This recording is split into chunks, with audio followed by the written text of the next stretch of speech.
Des femmes de toutes les couches sociales se retrouvent au stade Père-Affaire de la Kétule à la demande de la ministre du Genre, Famille et Enfants à l'occasion de la commémoration de la Journée internationale de la femme. Bijou Kat a appelé à une mobilisation tous azimuts. Pour l'année 2015, le thème retenu par les Nations Unies est autonomisation des femmes, autonomisation de l'humanité imaginée. Ce thème s'inscrit dans le cadre de la campagne sur la revue et l'évaluation de la plateforme de Beijing 20 ans après. En République démocratique du Congo, le thème choisi est autonomisation et participation politique de la femme congolaise. Thème inspiré des 12 domaines prioritaires de Beijing. En effet, autonomiser, c'est doter les femmes des capacités et des moyens appropriés pour contribuer au développement durable du pays, car elles représentent plus de la moitié de la population. Donc, autonomiser la femme, c'est autonomiser toute l'humanité. Ce 8 mars 2015 se veut donc un point de départ d'une action soutenue par le gouvernement sur toutes les questions qui intéressent les femmes et le développement de notre pays. Je vous invite donc à prendre part aux différentes activités prévues au courant de ce mois de mars 2015 pour démontrer à la face du monde que les femmes congolaises sont capables de se surpasser au-delà de leurs différences idéologiques et politiques pour se rassembler autour d'un idéal commun, celui de défendre et promouvoir leurs droits. Bijou Kat, ministre du Genre, Famille et Enfants, la conseillère du chef de l'État en matière de lutte contre les violences sexuelles et le recrutement d'enfants soldats, était hier au tribunal de grande instance de la Gombe, assistée à l'audience d'un sujet belge âgé de 74 ans, poursuivi pour viol à répétition sur 2 filles mineures de 12 et 13 ans. Jimmy Loumou. C'est sous une pluie battante que Madame le représentant personnel du chef de l'État en charge de la lutte contre les violences sexuelles s'est rendue au palais de justice, assistée à l'audience d'ouverture d'un cas de viol à répétition des 2 jeunes filles âgées de 12 et 13 ans par un sujet belge portant le nom de Derise Francis Jacques, âgé de 74 ans, aux arrêts depuis le 27 février, après être dénoncé par l'une des 2 filles et passé aux aveux de tous les actes lui reprochés. Cette action de terrain a été possible grâce à une synergie entre le bureau de Madame Mabunda, conseillère spéciale du chef de l'État, et celui du ministre des Justices, afin de veiller à ce qu'aucun cas de viol ne reste impuni en RDC. Dans le souci du respect des droits, de la défense et de régulation de la procédure vis-à-vis du prévenu belge, qui n'avait pas d'avocat pour l'assister, et permettre aussi au Conseil des parties civiles de mieux se constituer, cette audience a été renvoyée au vendredi 20 mars 2015 prochain. L'ancienne ministre du Genre, Famille et Enfants et actuelle députée Marie-Ange Lukiana Moufouakole possède beaucoup à offrir d'expériences politiques et associatives à la société congolaise, surtout en matière d'amour du travail. Je suis Marie-Ange Lukiana, mais née Moufouakole. Lukiana, c'est le nom de mon cher époux. Je suis diplômée en sciences de développement de l'Institut universitaire d'études de développement de Genève. Je suis mère de 5 enfants, grand-mère de près de 10 petits-enfants. Je suis députée nationale, élue de la circonscription de Tchango, dans la ville-province Kinshasa, la capitale. J'ai déjà été ministre plusieurs fois. Toutes ces formes de responsabilité sont très importantes les unes les autres. Et la manière de s'organiser, c'est d'abord la gestion du temps. Je crois que la Bible dit qu'une femme sage s'élève très très tôt. Donc la première des choses, c'est de se lever tôt et vraiment de faire son programme d'une manière assidue. Vous savez, les premières heures de la journée sont très fructueuse pour la réflexion, pour écrire, même pour faire ses textes. Et puis, c'est vrai, je suis mère, mais pour le moment, je suis plus grand-mère que mère parce que tous nos enfants sont des adultes maintenant et sont devenus parents à leur tour, pratiquement. Pas tous, mais pratiquement. Donc, c'est surtout la gestion du temps. C'est prendre chaque chose à cœur et l'organiser comme il se doit. Le matin, c'est le petit matin, c'est d'abord la prière.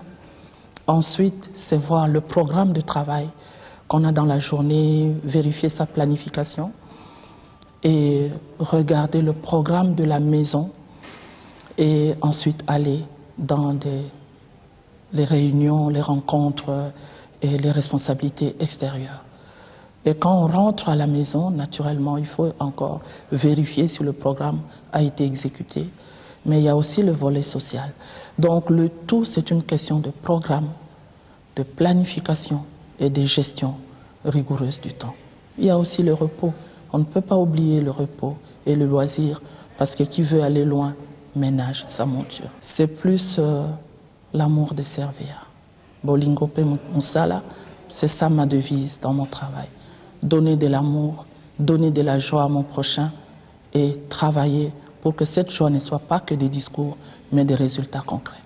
Marie-Ange Loukiana, sur des propos recueillis par Fezamika, d'autres femmes leaders politiques ont été sensibilisées sur l'appropriation du calendrier électoral global à la CENI afin qu'elles maîtrisent le cycle électoral de façon à participer activement au prochain scrutin. Comprendre le système électoral congolais et le calendrier électoral global, le thème d'une matinée citoyenne d'information et de formation en faveur de femmes et filles candidates potentielles aux élections à venir. La session organisée par l'ONG AMGO a eu pour but de familiariser les femmes avec leur environnement sur la sécurisation et les contentieux électoraux. Jusque-là, pendant 8 mois pratiquement, nous avons évolué avec les candidates potentielles. Et avec les candidates potentielles, nous avons eu à organiser des sessions taillées sur mesure pour, n'est-ce pas, les familiariser avec l'environnement électoral. C'est-à-dire que d'ici mois d'août, pratiquement nous avons 5 mois, nous avons comme challenge, n'est-ce pas, de former une femme capable d'affronter n'importe quelle adversité sur le terrain de compétition électorale. La femme congolaise doit être prête pour le scrutin qui pointe à l'horizon et prendre au sérieux sa participation prochaine aux élections.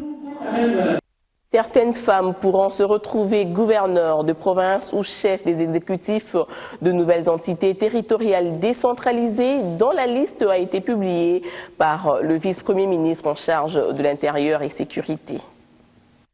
Le vice-premier ministre en charge de l'Intérieur et Sécurité a remis ce jeudi à la CENI la liste des entités territoriales décentralisées, conformément à la nouvelle loi sur la décentralisation promulguée il y a peu. En remettant cette liste à la CENI, le gouvernement vient de respecter sa part et ôter la contrainte relevée par la CENI lors de la publication du calendrier électoral sur les EDT. C'est ici que je me permets d'attirer davantage l'attention de la CENI sur son implication. Et c'est dans le timing imparti par la loi, car pour couronner le tout, l'article 10 de la loi de programmation proclame que l'installation effective des institutions provinciales devrait strictement s'opérer dans les 120 jours à dater de la mise en place des commissions. La CENI félicite le gouvernement pour la ponctualité avec laquelle il a réagi à cette contrainte. La CENI est heureuse de constater ces jours que parmi les contraintes relevant de la responsabilité du gouvernement, celle qui devrait absolument être levée aujourd'hui, 5 mars 2015, vient de l'être. La CENI donc attend de chaque partie prenante au processus électoral une implication pour que nous arrivions à doter notre pays des institutions dont il a besoin. Par la publication de cette liste des ETD, le gouvernement accélère l'installation des nouvelles provinces à côté de celles non démembrées. Et cela va à coup sûr favoriser la poursuite du processus électoral. On va revenir sur le mois de mars qui place mieux le décor des revendications de la femme dans la problématique des violences sexuelles. Après avoir parlé la langue cède la place au corps. La 3e édition du One Billion Rising a vécu sous fond de la révolution. Suivez. Si la danse est un message, ceux qui n'écoutent pas les phrases peuvent bien être attirés par les mouvements des corps amassés en un lieu. Et ce n'est pas sans cause que ces personnes dansent. Elles sensibilisent contre les violences sexuelles. La 3e édition de One Billion Rising DRC a vu une forte adhésion, notamment juvénile. Un réconfort pour l'organisatrice quand on sait que les violences sexuelles tendent plus à se juvéniliser. C'est une bonne chose que les nouvelles générations se mobilisent pour dire non aux violences, ce qui permettra que les futurs leaders de ce pays ils soient beaucoup plus forts et intelligents que ce qui se passe actuellement. Ce que je voulais, c'est apporter ma contribution à la lutte. Cette année, le mot d'ordre, c'était révolution. Une révolution par rapport peut-être à la façon dont nous avons abordé les choses l'année passée. On a vu beaucoup plus grand, on a touché beaucoup plus de monde. On est parti vers les écoles, ça a été des moments de sensibilisation. Donc indépendamment du monde qui peut se trouver ici aujourd'hui dans la salle, il y a eu tout un travail de sensibilisation d'une 20aine d'écoles et je pense que c'est une révolution par rapport aux 2 années précédentes. Le mot d'ordre révolution aura interpellé les hommes aussi, car le combat est un et ensemble il y a plus de force. Plus les éditions se multiplient, plus les années passent, plus il y a des adhésions, plus il y a de mobilisation, plus il y a du monde qui vient. On se dit que le plaidoyer il est plus grand et qu'il y a plus de sensibilisation autour. Donc par rapport à cette problématique de la lutte contre les violences faites à la femme et que le message il est en train d'arriver où il doit arriver. Plus de sensibilisation, une forte mobilisation, une adhésion tous azimuts, un seul message, halte aux violences sexuelles. Chacun est appelé à participer pour une paix durable à travers le monde en général et en République démocratique du Congo en particulier. Un reportage de Julie Sefou. Les élections amèneront de nouveaux dirigeants au pouvoir ou reconduiront ceux en place, au nombre desquels le Premier ministre qui a souhaité un lobbying du Fonds monétaire international auprès de la communauté internationale en vue d'accompagner les performances réalisées en RDC au niveau de la macroéconomique et de celui de l'indice du développement humain. Monsieur le ministre. D'accord. On a passé en revue l'état des relations entre notre pays et le Fonds monétaire international. Il se constate que ces relations sont bonnes, je dirais même très bonnes. Nous continuons la coopération en termes d'assistance technique, en termes de renforcement des capacités, au titre de l'article 4 des statuts, et en termes aussi de surveillance financière. Le Premier ministre a fait allusion, disons, aux performances que nous avons réalisées, tant au niveau macroéconomique, au niveau du développement humain, au niveau du doing business, ce qui traduit tous les efforts que notre pays a eu à faire au cours de ces dernières années. Et nous pensons que le Fonds monétaire international pourra également faire du lobby auprès de la communauté internationale pour que notre pays soit placé au niveau où il se trouve. Le chef du gouvernement a aussi été sur terrain en visitant la nouvelle aérogare de l'aéroport international où les travaux sont presque fin prêts. Tout est à faire pour que l'inauguration intervienne au moment prévu. Dès son retour du parc de Bukangalonzo, le Premier ministre Matata Ponyo a effectué une visite surprise à l'aérogare moderne de Ndjili. Constat heureux, les grands travaux de construction sont presque finis. L'heure est aux travaux de finition et au dernier réglage. Il consiste à l'installation des équipements dans la salle d'enregistrement des passagers, l'installation du tapis roulant pour la récupération des bagages, l'installation des chaises, télévisions et autres équipements dans la salle d'attente, la mise en place des 6 box devant accueillir 12 passagers à l'arrivée, au même moment pour vérification de pièces, l'acquisition des chariots modernes pour le bagage, l'asphaltage du parking destiné à recevoir des 146 taxis et bien d'autres petits travaux. L'aérogare a une capacité d'accueil de 600 passagers pour 2 vols simultanés. Tout constat fait, le Premier ministre a obtenu de l'entreprise les assurances d'une possible visite inaugurale d'ici au 15 mars en cours. Augustin Matata Pogno a fait hier honneur à la presse en rendant des hommages posthumes à Claude Kamanga Moutonde, peu de temps avant la levée du corps du journaliste pour l'inhumation à la nécropole entre terre et ciel. Vendredi 6 mars 2015, Kinshasa est arrosé par une pluie interminable qui tout de même n'a pas empêché ceux qui ont connu Claude Kamanga de rehausser de leur présence ses obsèques. Signe d'un hommage mérité de ce brillant chevalier de la plume, les très nombreux témoignages inspirent le plus grand respect car assurément, cet homme a marqué son époque et a insufflé à sa génération la passion pour le journalisme que des éloges soufflaient à son égard. Claude Kamanga Moutonde est à classer pour moi parmi les passionnés de la profession. Un brillant chevalier de la plume qui a marqué la vie professionnelle de son ardeur. Chercheur rigoureux, Claude a toujours évité la facilité dans son travail. Et tous ceux qui, comme moi, ont eu à croiser son chemin, l'ont découvert. Ils reconnaissent que c'était un grand monsieur dans la presse de ce pays. Un moment pathétique résultant de ces scènes des pleurs et lamentations.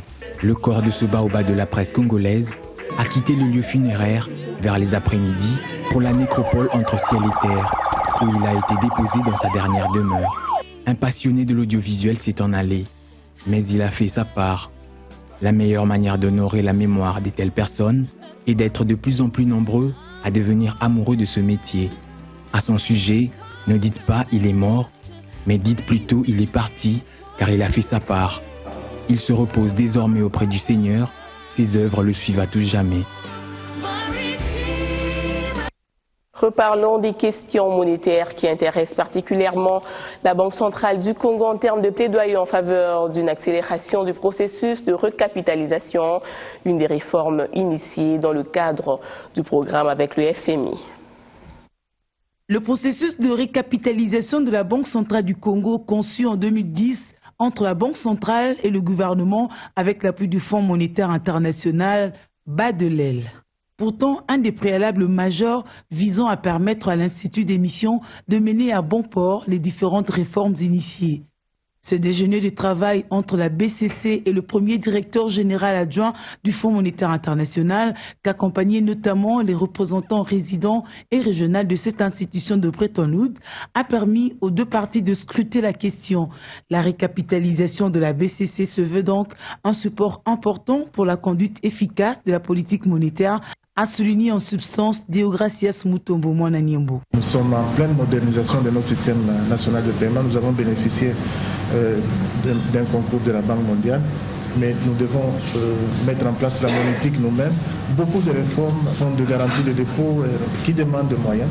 Nous avons estimé, vous le dites, et même vous demander votre appui, le FMI, dans le sens d'assistance technique pour nous permettre de voir comment on peut dégager des montages financiers qui puissent nous permettre d'avoir un montant qui puisse atteindre nos besoins actuels. Le FMI soutient l'accélération du processus de la récapitalisation de la BCC.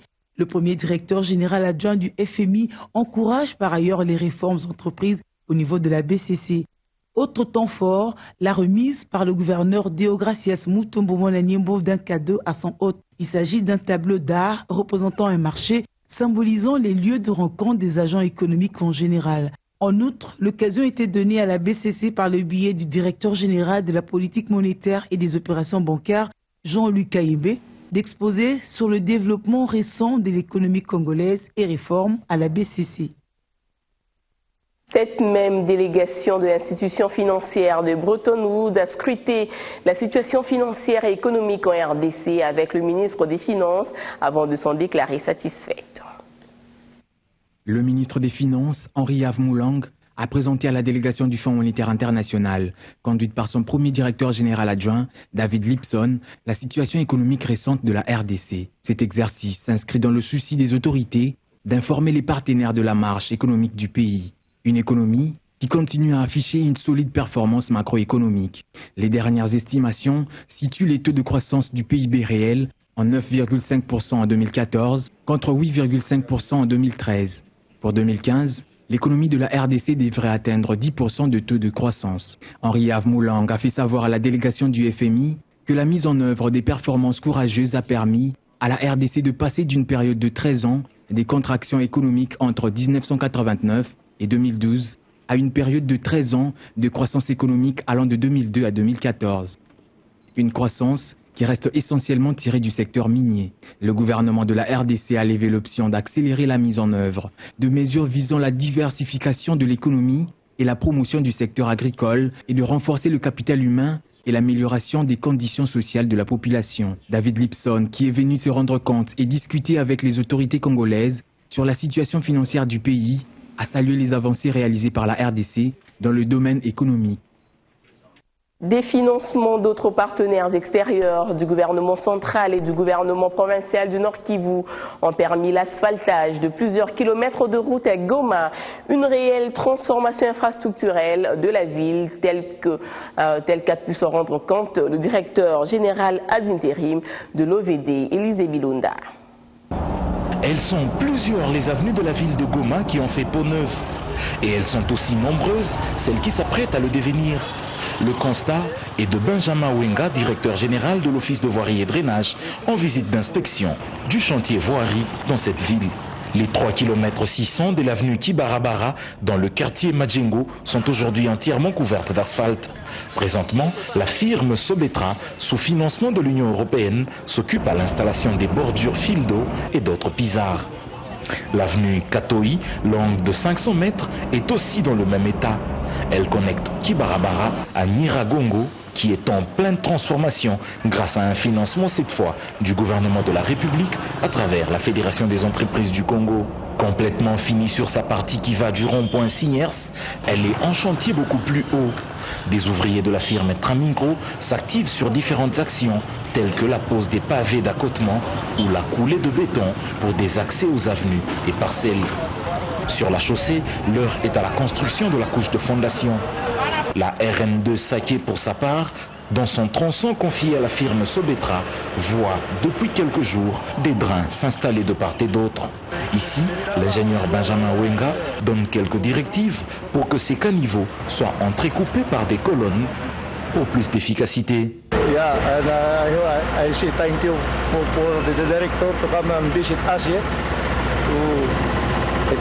La partie confiée à Traminco, elle, est en plein rechargement et la pose des bordures suit juste après.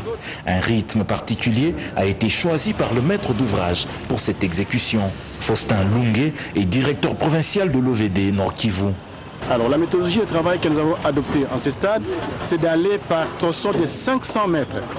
Une fois fini, on se délocalise pour entamer d'autres 500 mètres et jusqu'à la fin de ces 4 km.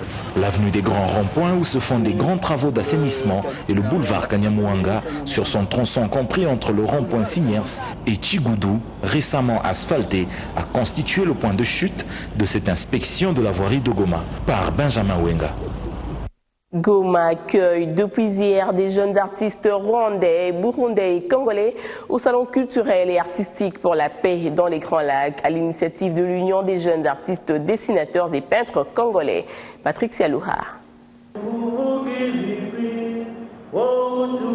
Ils ont entonné respectivement les hymnes nationaux de leurs 3 pays, Rwanda, RDC et Burundi. Ces jeunes, pour marquer le lancement de ce salon créatif, artistique et culturel pour la paix, dénommé JICO, foyer en français. Ce carrefour de paix de 21 jours avec les jeunes congolais, rwandais et burundais est un signe d'union de ces 3 peuples. Les jeunes festivaliers qui sont venus du Burundi, du Rwanda et du Congo ne seront pas déçus pendant les 21 jours.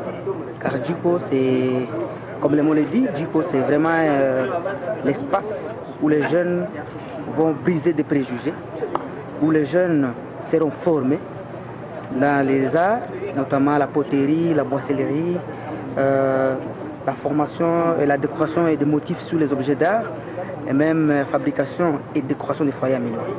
Et autour du Djiko, vous remarquez que ce Djiko est assis sur trois pierres. Et les trois pierres, pour nous, ça symbolise les trois mêmes pays de la CPGL, le Congo, le Rwanda et le Burundi. Et que donc, lorsqu'il y a Djiko, donc chaque pierre doit apporter sa contribution pour que la marmite ne tombe pas. Ces 21 jours de travaux marquent l'engagement de la CPGL dans la lutte contre l'oisivité des jeunes dans des entreprises obscures. Actuellement, on dit que la plus grande entreprise dans la région de Grand Lac, ce sont les groupes armés qui ne demandent ni qualification, ni diplôme, ni rien du tout. Mais nous voulons offrir un espoir donc, à ces jeunes de pouvoir vivre donc, à la sueur de son front, de pouvoir apprendre un métier qui leur permet de se réinsérer dans la vie socio-professionnelle donc, du milieu où ils sont, de pouvoir créer de l'emploi pour d'autres jeunes et d'être des messagers de paix aussi parce que notre région a été secouée par des conflits. Notons que ce festival est organisé par l'Union des jeunes artistes et dessinateurs et peintres avec le soutien de la coopération française et la CPGL. Des jeunes burundais et congolais joueront aussi demain au stade Père Raphaël, plutôt au stade Prince Louis Rwagasore à Bujumbura dans le cadre des Jeux africains Brazzaville 2015. Les hirondelles de moins de 23 ans du Burundi reçoivent les léopards de RDC en match retour du football des éliminatoires. À l'aller à Kinshasa, il y a 2 semaines, la RDC avait perdu par 1-0. Et voilà, c'est la fin de ce journal. Merci de rester branchés au 141 sur le bouquet Canal 7. Bon week-end à tous.